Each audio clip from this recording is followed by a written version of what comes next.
जो भी है ये आपकी निगरानी में होना चाहिए ना। तहसील तहसीलदार की होती है, तहसीलदार का सुपरविजन होता है। और जो संवेदनशील दस्तावेज है वो किसी प्राइवेट आदमी की एक्सेस नहीं होनी चाहिए उस तक। और आपने यहाँ न्यायालय के कामों में जोते हुए हैं लोग, और आके साहब कह रहे हैं कि हमने स्पीड बढ़ाने के लिए ऐसा किया। ऐसी स्पीड नहीं चाहिए।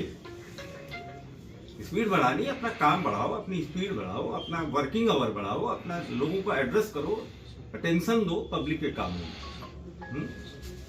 ऐसे कर देंगे भाई? जो संविदा है, आउटसोर्स है, वर्क चार्ज है, पार्ट टाइम है, तदर्थ है, रेगुलर है, इनके अलावा कोई सातवां आदमी आ सकता है इस दफ्तर के अंदर? जो पब्लिक आएगी वो इस तरफ रहेगी। अभिलेखों तक पहुंच किसकी होगी? जो किसी इम्तिहान से पास होके, किसी अधिकार पत्र से, किसी ट्रेनिंग से उस काम के लिए ट्रेन हो। तो अब इन लोगों का जो भी करना है, हिसाब किताब इनका बयान लो।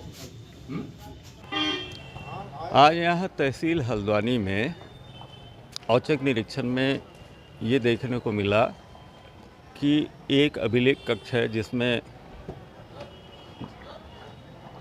तहसीलदार न्यायालय और सर्वे के दस्तावेज के साथ साथ नायब तहसीलदार न्यायालय के भी जो कोर्ट की फाइलें हैं उनको डील करते हुए दो प्राइवेट व्यक्ति वहाँ पाए गए हैं जो पब्लिक डीलिंग कर रहे थे।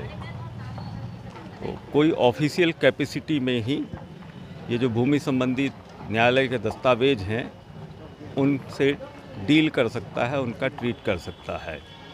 तो प्राइवेट आदमी से ऐसे काम लेना अनऑथराइज्ड भी है, इलीगल भी है, और ये भूमि संबंधी जो दस्तावेज होते हैं ये संवेदनशील होते हैं, और अगर प्राइवेट आदमी अनऑथराइज्ड कैपेसिटी में ऐसे काम करता है तो ये गंभीर मामला बन जाता है।